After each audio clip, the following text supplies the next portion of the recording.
I think the most important thing a parent can do is think their child is amazing and capable, and like, you've got this. Like, I know you've got this. You're super smart. Like, you can do this. Like, I believe in you. And I like always, obviously, Jess is like an incredible human being. And I saw that underneath all of the chaotic decisions that were being made. It was like, what's in there is so beautiful and so powerful. Like, letting that come out. I mean, what is better than that?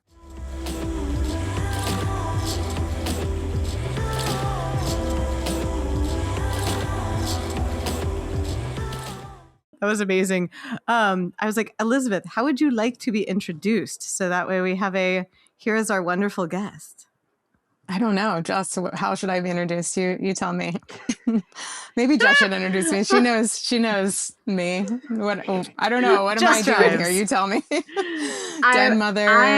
What? I'm not even going to try to hide the ball at all. There is no professionalism from me for this episode. I'm just thrilled to put the two of you in a room together because I love you both. The audience knows who Pam is. Elizabeth, Elizabeth, I met Elizabeth because she was a hairdresser in Philadelphia like 2 decades ago. And I was cutting my own hair with cuticle scissors. And her brother found that to be an atrocious problem. Objectively, he was not wrong. And he literally marched me over to her after a runway show and knocked the wig that I'd been dressed in off my head and said, Liz, look at this girl's hair. She needs you. And I ended up needing Elizabeth, but she did some fantastic things with my hair, but what I really needed was her in my life. Thus began a 20-year love affair of, Yes. And her main relevance to the podcast is that she's the mother of is he still nonverbal? Completely nonverbal, yes. Yeah, completely nonverbal autistic child. And it's a significant and I think actually problematic in that it causes problems gap in most discussions of autism among the level 1 or formerly Asperger's or ADHD kind of end. We don't talk to the caretakers of nonverbal folks that often. That's a good introduction. I like that. That was a phenomenal introduction. I love that you're like, this isn't professional. I'm like, that was so professional. I was like, blah, blah. Here's what's personally important to me. I'm really excited to listen to the two of you talk to each other. Whatever. Cuticle scissors, autism spectrum. There actually is a link, and that's the reason that Elizabeth is double interesting to have here is because teenage me, as she was fixing, just call it like literally correcting issues that I had caused to my hair, she was also coming up with what I would later learn similar tools and skills for neurodiverse people. And I really think, Elizabeth, I really think you were coming up with these like out of a internal bucket of creativity. I mean, I would say like 90% of the people in our little family were not definitely neurodivergent for sure. Like they were not, I think everybody was on the spectrum in some way or another. None of us in the collection of hair models that you had, none of us had like the finances or courage to see a mental health professional. Like we're all just like trying to make it work. Oh. I was curious about two things from things that both of you said. One, like that stuck out to me, the courage to see a mental health professional part. Because I think of like, as a mental health professional, I feel like since I'm on the inside of it, I'm like, I'm a very unscary person. But I also know that like being like, oh, why don't I unpack things? Like I have talked to people that like once they do make contact with a mental health professional, they're like, yeah, I've been thinking about doing this for years. and that it's more about like the implications thereof of once I start this, what will happen? And I was curious, is that what informed that? And then I also was curious about like what were the things that were in Liz's giant box of tricks. It's like I want to know what's in the circus box. So I was like, we could do either question first. I was like, circus box first. Oh no, mental health first. But those were my queries. So the one that always stuck in my head and is most vivid, two decades later, was the Good Idea, Bad Idea book. So how does one categorize, like, what are the metrics for, is this good idea or is this bad idea? Well, so it started with just, Jess, you should get a notebook and keep track of what was a good idea and what was a bad idea. And I asked that same question. I'm like, how does one categorize these things? And Elizabeth, basically, the response was something along the lines of, well, you can come to me and we can talk through whether that was, or ideally whether it would be a good idea or a bad idea. And then, once you've kind of got some examples, you can go from there. Excellent. So then you can make bigger schemas. Advice from a wiser person. And where was your source of good idea, bad idea? That was I think around the time that I took your debit cards away from you. So you weren't giving money to people that you shouldn't be giving them to. And I said, when you need money, you come and you say, I'm going to ask you. And then your bank account won't be empty. So yeah, she was the sweetest, but yeah. You provided the just training wheels. Yeah. Literally. Oh. So I was like, where did you learn the systems for this for yourself? Like to be like, oh, this would be a good way of managing all of this. I just made it up as I went along, which I'm still doing as a parent. So, I mean, I think I was going to say, yeah, I guess you kids, but you guys were my first, people outside of myself that I loved so dearly and wanted to protect everyone and save them, mostly from themselves, and seeing a lot of traumatic experiences that everybody is playing out like in their daily lives. And they were so young and innocent and wild. And I guess I just wished I had had that kind of person in my life when I was younger. It just was such I mean, I didn't do it because I wished it, but I was like, oh, I get to like be love for these amazing humans. So yeah, it's like you get to be the grown up that you were like, I did not have this grown up, but now I am the grown up. Yeah. And not that I don't know if I guess we could all use like somebody who's older and wiser, right? To be like, maybe not the best idea, Yes. But because I got to make all the mistakes, I have a lot more wisdom. I also like that you basically gave Jess a tool not to be like prescriptive of being like, it is I who knows the good and bad ideas, but be like, hey, Jess, like, let's do some collaboration here where you can collect some data and then we can go over the good ideas and bad ideas and you can draw your own conclusions. From what I recall, the explicit purpose was for me to have a data set that was properly labeled to then be able to like truly like training wheels, not like I'm going to push you around in a little red wagon for the rest of your life, but like, all right, we're going to build a system for this. And then you're going to be able to take that system and use it to function independently, erring more on the side of good ideas than of bad ideas. Yes.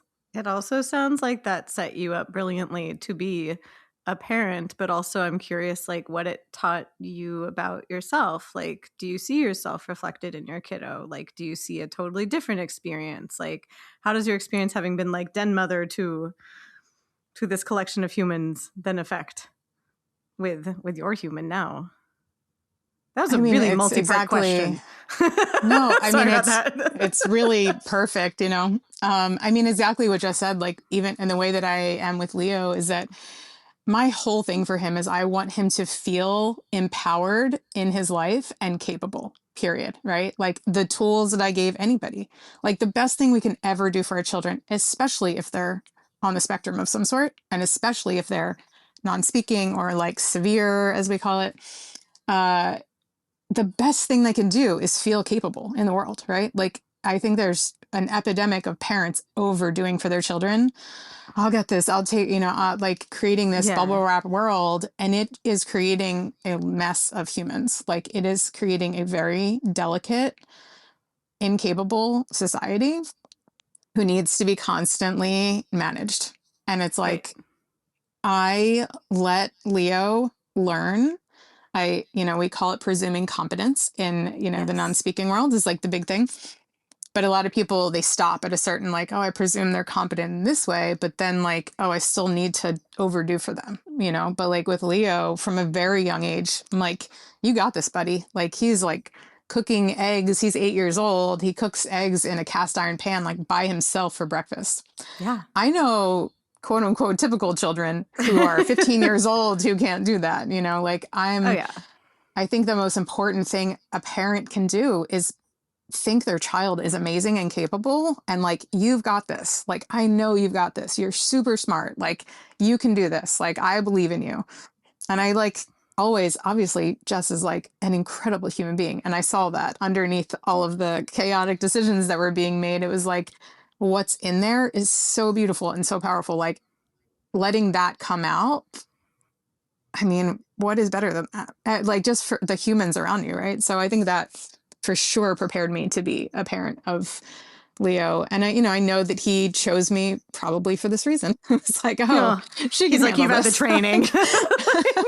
You're a den mother to like 25 people.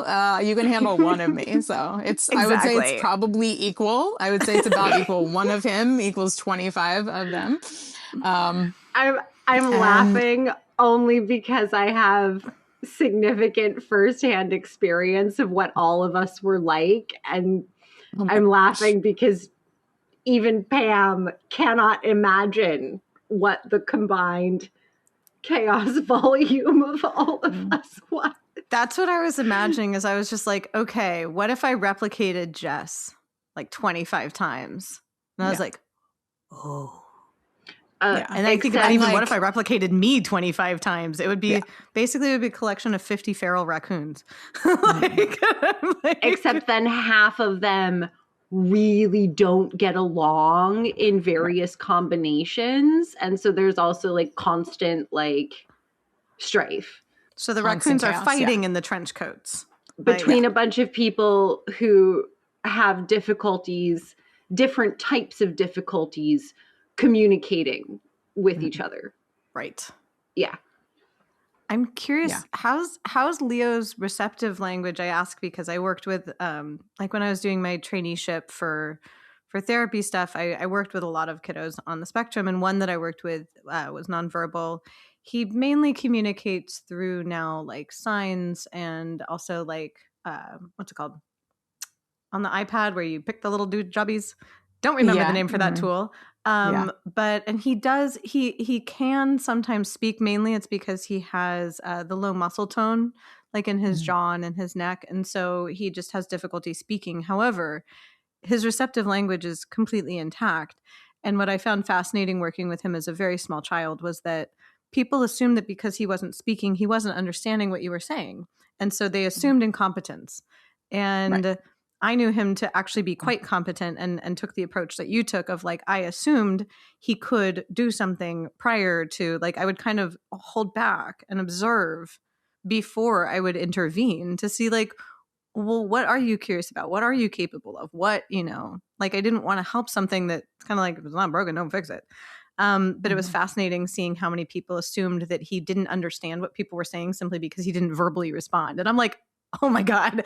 And so he would, in a way, quote, like get away with so much because people would be like, oh, he doesn't know. And I'm like, because I'd watch him kind of like be like looking around and I'm like, oh, you sneaky child. You know exactly what's going on. Yeah. I mean, he definitely, I would say he's come more into his physical body. So it used to feel like he was existing on like another plane. I would tell my mom when he was really young, like, it's like he's in his own world. And she would say, well, you need to get him out of his own world. And I was like, why?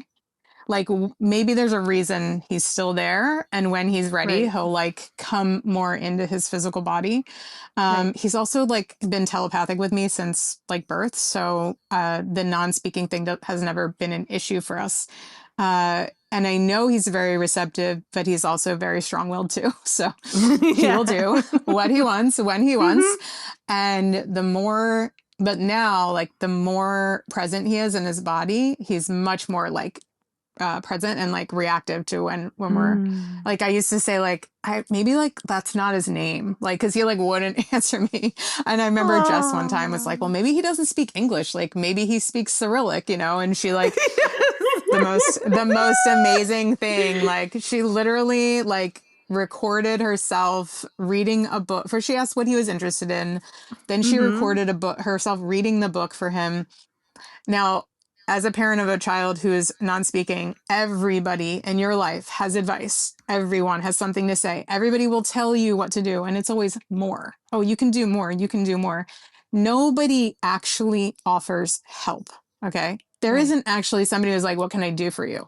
Jessica is the only person in my life who has ever done that, like to this day. And I'm just like, you know, people like this. I mean, yeah, she's like my love. But yeah, I mean, her doing that was, I literally cried like talking about it, because that is something that is missing in like the lives of parents with children who are especially severe. Like, you're already exhausted. You're drained beyond like anything you could possibly imagine. And all people have for you is, here's some more stuff for you to do. It's just this like, cool, let me just add that to my pile of like impossible things to do while like not sleeping, while, you know, all these other things. And yeah, so I don't know, that kind of went off on a tangent, but Well, Leo. no, that's huge, because even with like, one of my friends has a child who, I love how he put it, which was like, he is now diagnosed, he's considered level 1, but both my friend and her husband definitely have the brain spice.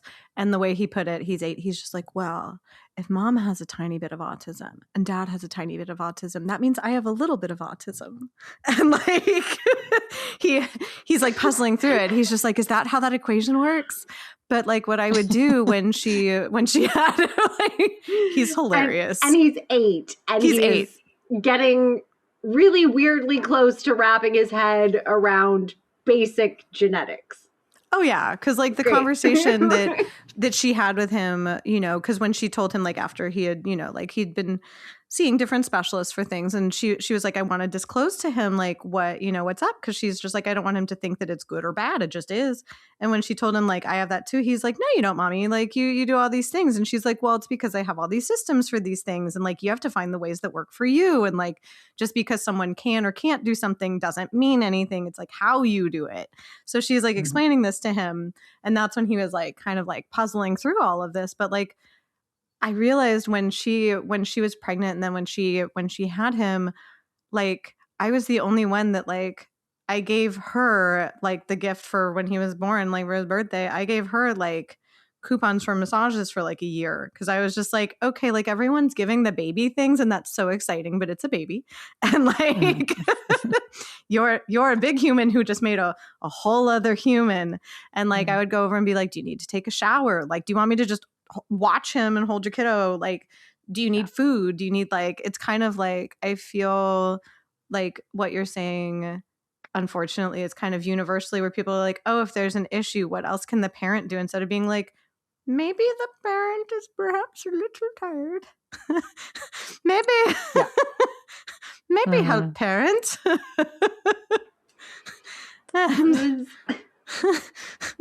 Elizabeth was telling me, you know, people kept saying to her, read to him more in English, read more. And it was not connecting. And so my brain went, well, what if it's just not the right language? What if he doesn't like English? What if he'd like it to... I have access to basic Serbian, like, you know, like B1 level. Excellent. Wait, good idea, bad idea. feels like probably a good idea. If it's a bad idea, what are the potential risks? No potential risks, right? Like That. little, Mm-hmm. I'm like 400 dinar, which is about $4 to buy a, cognitive level appropriate book on the ocean, couple of hours to like go through it. No risks. Right. And so I had someone help me mostly get the pronunciation right. And then a few weeks later, they asked me, did it work? And I'm like, well, I don't necessarily know if the kid likes Serbian any better than English, but Liz feels like someone cares about her. So that's really something, right? Yes. But think about the effort that it took just to do that. She's like, oh, a couple hours. Like, that is a lot to invest into anyone that we love, right? Like, just no matter what, to find somebody to help her. And I played the videos for Leo, and he will still sit with that book, and he likes he does not like being read to by me, but he will sit with books. And right now his favorite book is a book on like a Renaissance painter, and he just like will sit there and look at these books, and like he also has like Great Expectations. That's like a book he's like looking at right now. But I love this. to have someone that loves you and that you love, like, be like, you know what, I did this.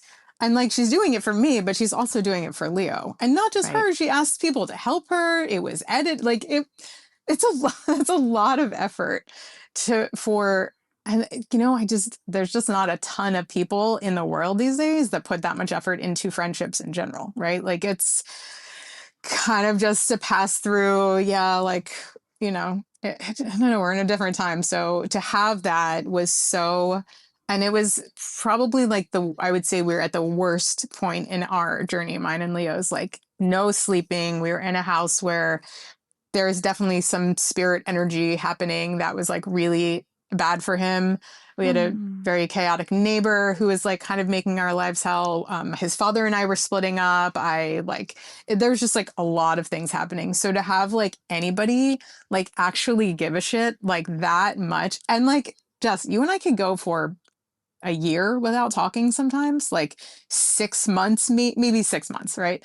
But like we can go for a really long time without talking, and like you still are the person who shows up in a way that no matter, like, it's just a different kind of connection. So to have that in your life, especially as a parent where you feel incredibly isolated. I grew up and I raised these amazing humans as a den mother. And I'm a very social person. I love to talk. I love to connect. And I'm like living with a silent human being as the only person I interact with, sometimes for days at a time. Wow. It's kind of like a really wild situation to be in. And yeah, to have people who really care. Like, I think that's such a huge, it's a very big missing link in any parent's experience, but especially when you have a child who is non-speaking. It is like you need people more, but you also trust people less because there's so much judgment. There's so much, everyone has something to say, and everybody has, oh, if it was me, I would be doing this. And if it was me, I would be doing that. And it's like, you know what? You really don't know what you would do until you have the experience. And I thought I was like prepared to be a mother until I had him. And it was like, I really had to learn from scratch. Like it was so humbling. And now I'm like learning from him, like all over again. And I still have all my little tools that I learned that I've shared with other people, thank God. But it is the most humbling and rewarding experience ever, because these non-speaking children are like next level humans. The stuff he talks to me about and shows me is most people couldn't even fathom. So there's like, it's like both sides of the spectrum. There's a lot in it. That's what I was so curious about as you were talking about like your experience of the world, how it's changed like kind of through his experience. Because I think about like, it's almost like you're on like a permanent silent retreat. And I was thinking about how people like pay thousands of dollars to have the experience that you have, like as default. I was like, oh, wow. But that people pay to have this experience because it's like, oh, well, what do you realize when one of your main forms of communication in a way or ways of seeing the world is temporarily removed? And so I was like, oh, like what, I guess like what has it revealed to you, or what is it currently revealing to you, like seeing the world with him or through him? I mean, it started when I was pregnant with him. And the first thing he told me when I was pregnant, first he said he was a boy. I heard a boy's voice say, "I love you, mommy," the day that I found out I was pregnant. And it was so clear. And then the next thing he told me was not to believe the like doctors. It was like along the way, there were like certain things that happened, and he would just say like, "Don't believe the experts." And it would be like, experts. He's like, "They don't know what they're talking about. They don't understand yet. Like, don't believe them." And he didn't say don't trust, but just like, don't believe what they have to say.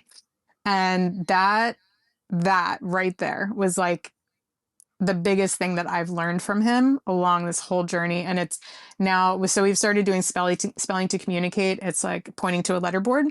It's very different than the AAC device, which uses a different part of the brain. But all of the non-speaking people, so children, and then we have a friend who's in his 30s who just started using a spelling board. And all of their parents were told, oh, they'll never do this. They'll never, don't expect a normal life. They really don't understand who you are. Another woman in a group that I'm in, her son was diagnosed as like severe autistic. And the people told her, he doesn't love you because he doesn't know what love is. And he doesn't understand that. Like even just saying that out loud, like to have a parent, and she's like, no, he's very loving. And the woman says, you don't understand. He has no idea what love is. Like to have a professional, and this is like a very well-known like place in New York City that she brought him to, and they just I feel were like Jess is still frozen in horror. Yeah, but like the video feed's fine. It's me. Yeah, no, frozen. It was just Jess that was actually frozen, not tech frozen. Like, I was just noticing how, like, yeah, that's horrific. It's horrific. And those things. So I've actually never had him like formally diagnosed, because along the way he was like, they don't understand, like, don't believe them. So everything has been like, all right, we're just going to figure this out on our own in his own time. Like, let him take his time. When he's ready, we're going to do things, not when people say, oh, well, these are his milestones. This is what he needs to do. And this is who he needs to be. And that has been even more isolating because I haven't had any friends who have kids who are on the spectrum. My family thinks I'm doing nothing, even though I'm doing a ton for him. It's just not what everybody thinks we should be doing. So it's, extra isolating, extra in the cave. But as we've begun to meet adult non-speakers who are using letterboards, I mean, the first family we met, their son's 25. And, we went to their house and the dad said, so, what kind of things are you doing with Leo and what therapies? And I was like, I always kind of freeze because I'm like, I don't know what kind of response I'm going to get from this. And I said, we've actually never done anything. I've always had him home with me and we just learn through life. Like I teach him. And the dad, like crying, looks at me and says, you are doing it exactly right. He said, my son has so much PTSD, still at 24 years old, harms himself, calls himself like really derogatory names because of what other people used to call him because they didn't think he was inside there. Wow. And he's like, if we could go back and do things differently, we would do what you were doing. And like, you're doing it right. And I'm like, okay. Like I'm getting like the validation after 8 years, but to hear and like watch people that I know personally and like have had these experiences and like watch their children, like not children, but adults, like really suffering in these ways and being like, okay. Like, and I've trusted Leo's guy, he's kind of guided me along the way and I'm like along for the ride while like creating a safe environment for like him to be himself. That's my goal. So, yeah. Like as you were talking about that, I think of some of the other people that I did encounter when I was working more with like a younger population, because now I work mainly with adults who have been either late diagnosed or like haven't been diagnosed at all, but are like, I'm experiencing these things. Help.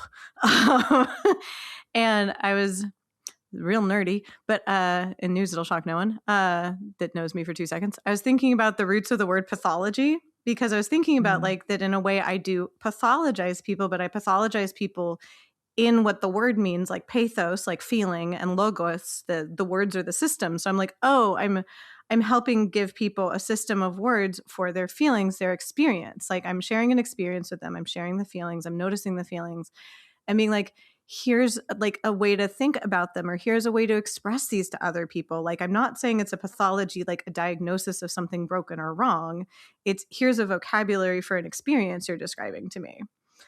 And I was like, oh, that's so different than how I perceived a lot of people, because I had to write exactly those reports that you're talking about like which milestones were hit or like things like that.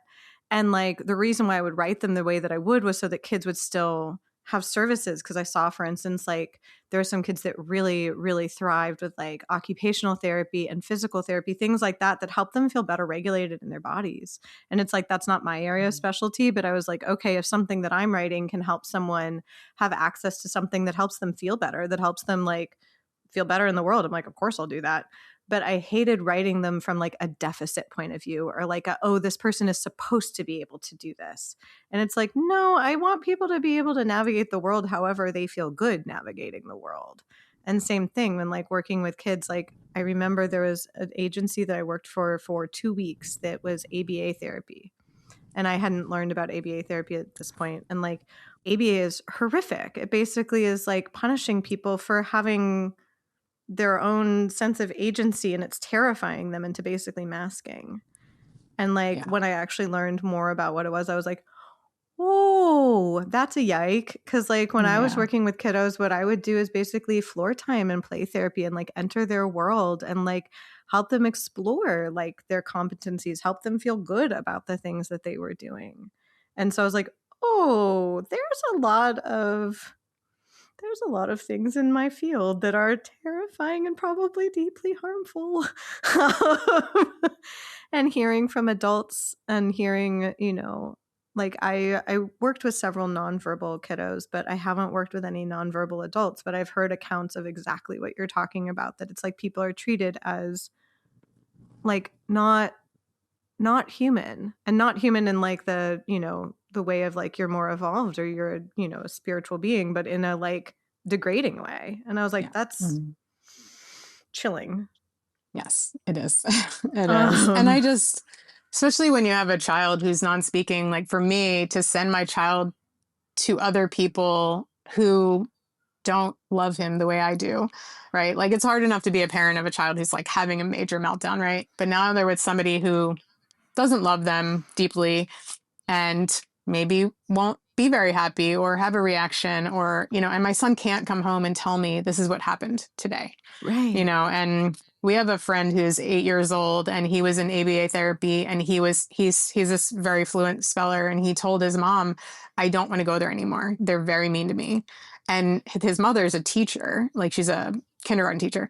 And she said to the ABA therapist, I want to come in and like watch a session. And they said, no, you're not allowed in. He has to come in by himself.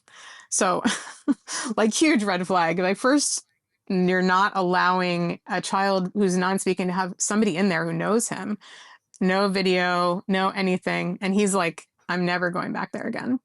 Like all of those things as a parent, and just sending your child who's so, again, even eloping, Leo was like a big runner for a long time. And I mean, run into traffic before, disappeared in store. I mean, it's terrifying. And they just go, it's like this explosion of energy and like, I have to move. And so all those things, like I don't trust other people to like have his best interests at heart and have the patience with him to be there and focus. And it's not even their fault. It's like when you have a classroom full of kids or even 5 kids who are all running or all doing these things, nobody is meant to have a nervous system on alert 24 hours a day for this long. Right. So I would understand a teacher being frustrated or these things. I get it. I also don't want to send my child there. And I don't want to send my child. I never wanted anybody to tell him who he was. Right. Who, like, this is who you are, and this is who, like, and me, like, this is who your child is going to be for the rest of his life. There's so many diagnoses, especially when it's severe at this point, of people telling a parent. And I think there's a thing that happens inside of a parent where, like, a piece of you dies. Like, there is a soul fracture that happens when somebody says, your child will never have a normal life. Your child will never do this. Like, it feels like a death for so many. And I've seen so many parents who have to come back from that. And I'm like, so glad that I never had to feel that. I just was like, yeah, like, and it's, what I'm doing is not for everybody, right? Like, I literally was not away from my child for the first 7 years of his life, ever, right? Like, I would go hiking or I would have clients occasionally, but we slept together. We, like, because he would disappear in the middle of the night. So it's like, Yeah. if he's in the room with me, I can make sure he's okay. Like, it is not, it is certainly not the easy path. I would never tell anybody that it's right for anybody else. Like, it was a huge commitment, but I was like, I know this is what our path is. Like, I know my purpose is, I came here to be Leo's mom. I came here to give him a voice. I came here to learn the lessons that he's teaching me to. And it is beyond exhausting, and it wasn't until I met my husband, who's not Leo's father, it's his stepfather, but that I really have somebody who's on my side, who's like, I mean, like Jess, like, I was just friends with this man and he had a daughter already. And I was talking to him about, I was taking Leo to the dentist. Like, that is a traumatic experience for a non-speaking.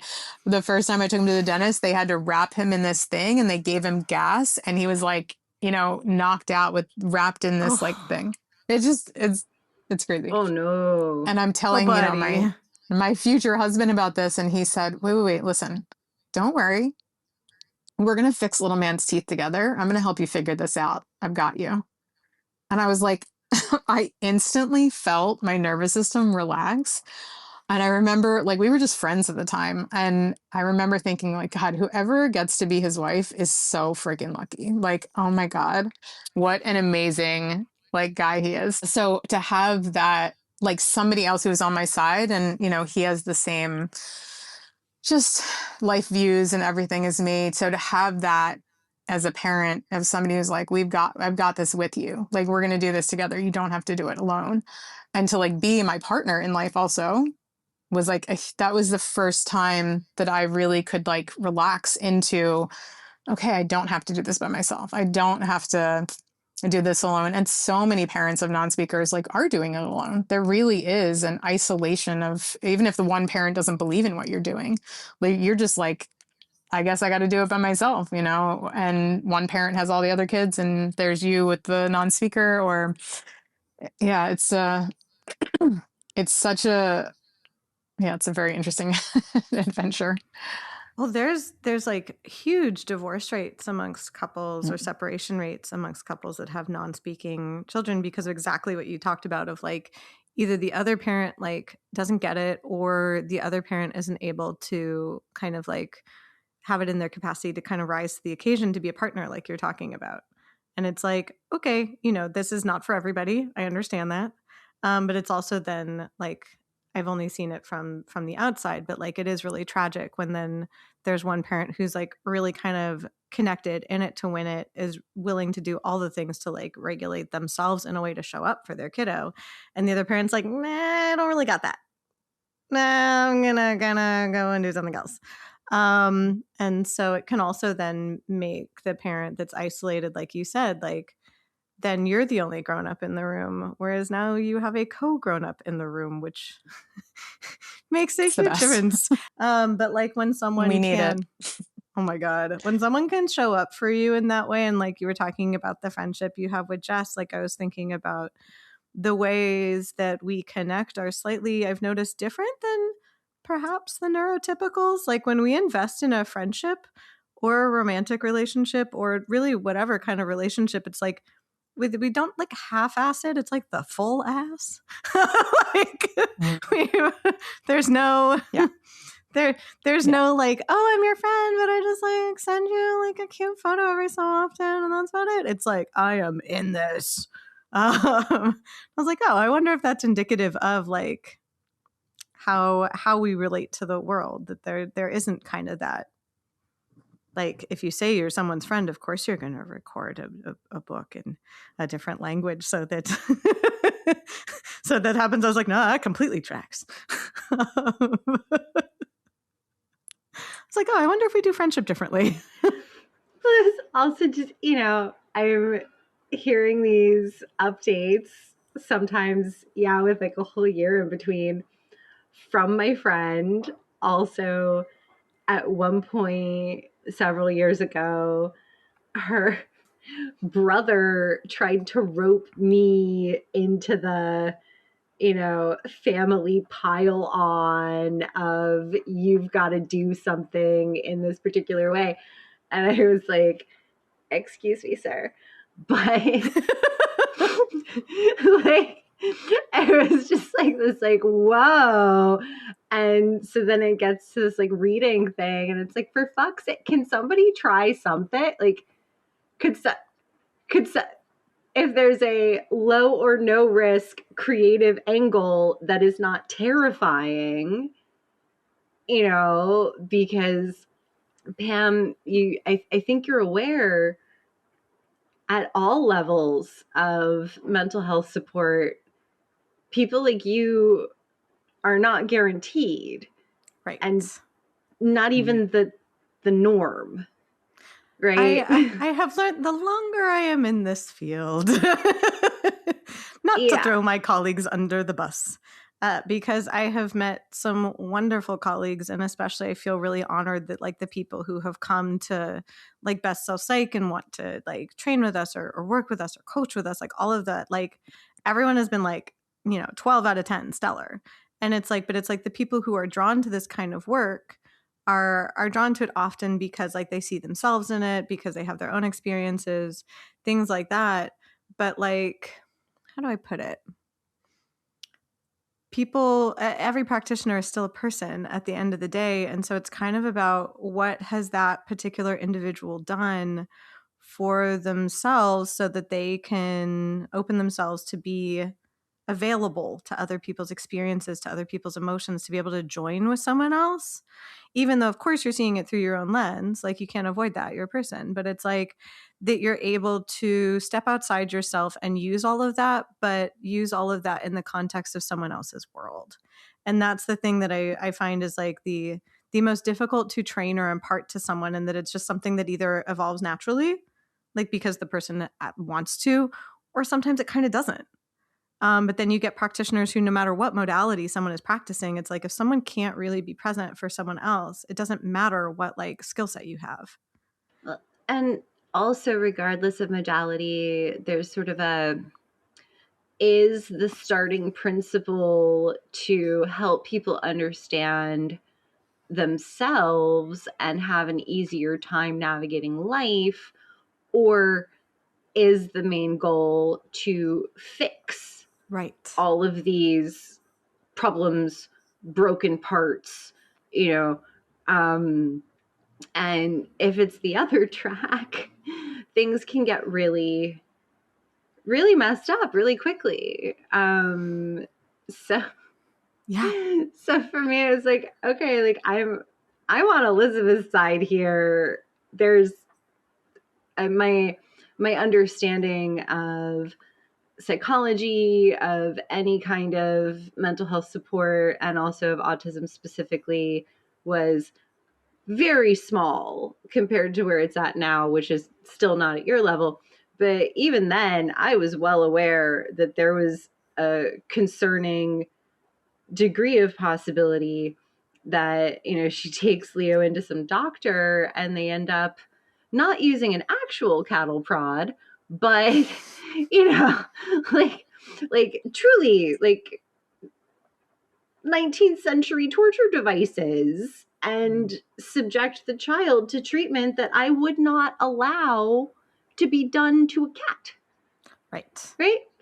Right. And it's like, all right, well, let's just like like not like be super aggressive and insistent. Like how is this helping? How is this helping?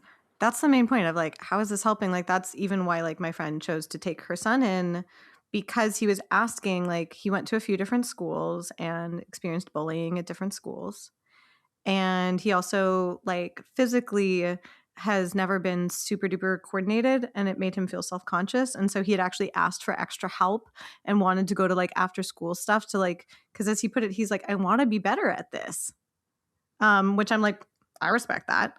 But he was asking about like why this is happening. Am I different?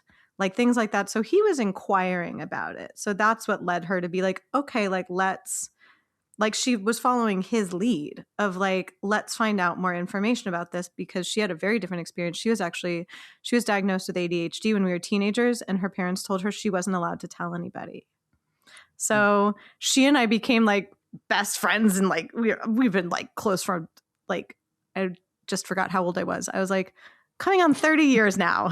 Like she and I have been super close. And so we were of course immediately drawn to each other because I wasn't diagnosed. I was just, wow, it's so weird that this one is so very, very smart, so very, very creative, so very, very odd.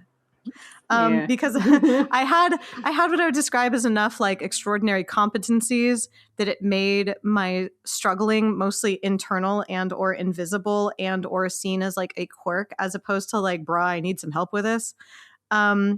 And so I didn't know for a long time that my best friend, like, there's a reason.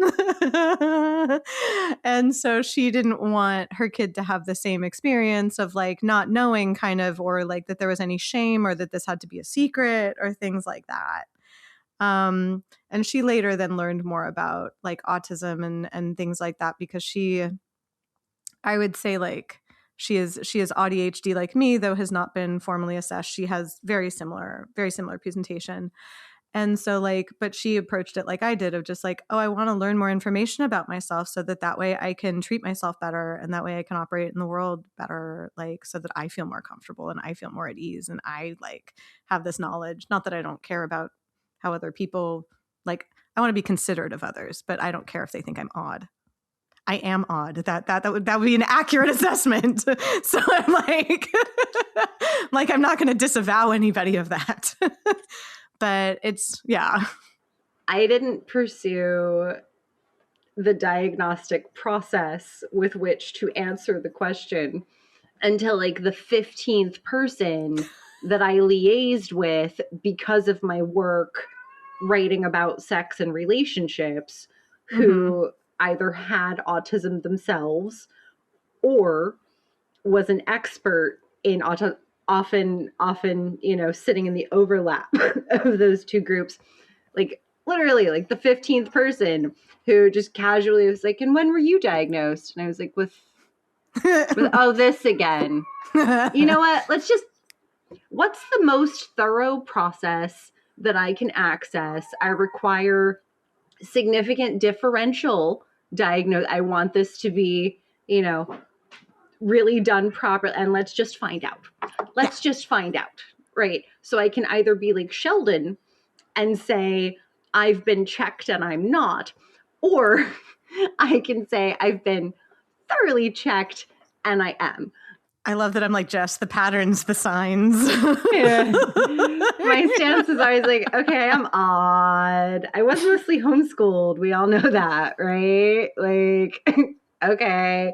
But then from that community, from the, you know, mostly level 1, formerly Asperger's, that kind of like the consistent, when did you discover you are one of us? And I'm like, the diagnosis by committee. Yeah, I'm like, we're just gonna find out. Yeah. So I've got paperwork. Heck yeah. So I get accommodations in college in theory, but they don't actually give me the accommodations. That frustrates me so much, because that's literally the only reason why sometimes people are like, why would I get a diagnosis? I'm like, well, one, for like self-understanding, but also for like legal accommodations if you want them in like a workplace or in an educational setting. Like that's the only reason why I would like be like, yeah, go for it. I'm a freelancer, so in the workplace, I'm not entitled, right? Freelancer, independent contractor, no ADA protections. Right. And then when it comes to university, now at this point, every time there's some sort of like enrollment or onboarding for a, time period, they ask. And I've just started saying, well, it's the same accommodations I've asked for every time, which is simply subtitles or captions on all non-text materials. But now I have to ask you, because these are never provided, what exactly the point is of this ritual? Because I can just adapt. I've done that for most of my life. I just plan it's going to take me 3 times as long for audio format stuff because I'm going to have to listen to it 3 times. But this I resent because this also takes time away from me, and it's like a weird like cover your butt sort of like practice. Like it's like a little pantomime. It is like the world's dumbest dance, and I would say it's like it's institution and job specific, where I have seen people that like say, here are the accommodations I'm requesting based on my diagnosis, and the person's place of employment is like, those are entirely reasonable and we are going to enact these. Ta-da! And it's like, that's the end of the whole gym. I don't know what this gesture is. It's the festive dance of here's the accommodations I've requested. And then there's situations like you described where you're like, reasonable accommodation. And they're like, yep, here it is. And you're like, that sure wasn't it. And they're like, let's have this conversation again. And it just goes in circles and circles and circles. And like, I haven't divined the logic of which places actually do it and which don't. And it's, if so frequently this is how the system is treating grown adults who can and will advocate, talk back in appropriate ways. Like I do not blame a single caretaker or parent of someone who is not able to speak up for being reluctant to be like, yeah, just send the kid alone into the room. We're definitely able to assume everything's going to be completely fine. Yeah, absolutely not. Yeah. And I think about the gulf of the experience of like the autism that you or I experience, or that Ryan experiences, or that like so many of my clients experience, versus someone who experiences the world like Leo experiences. And so to me, I'm like, I feel like there should be, like, in the pathology sense, literally describing the feelings, there should be different words for that. Because though I relate, like when I was working with kiddos, like I related to their experience and was able to join their experience, but recognized that it also was not my experience of the world. I was able to enter it in ways that I saw that some other people on my team kind of could, but some couldn't. And I'm not speaking of like the BSP team, but like just various people I worked with throughout like my 3,000 hours. But like some people could enter it and some not. And to me, it felt intuitive and made sense. But I also recognized that that's not my experience of the world. And I'm like, there should be different words for that. We had different words. It's just one of the words was really bad.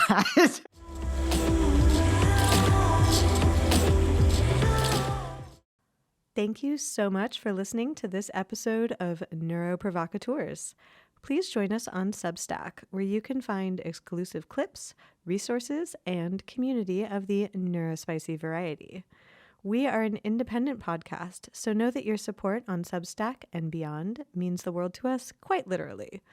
If you enjoyed this episode, please make sure to leave us 5 stars and glowing reviews, and follow our podcast on your preferred podcast platform so that you can be sure to get each episode the moment it drops, and know that your reviews help us get in front of other people who might also want to listen to this podcast.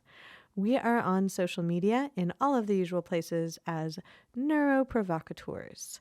Thank you again, and excited to see you for our next episode.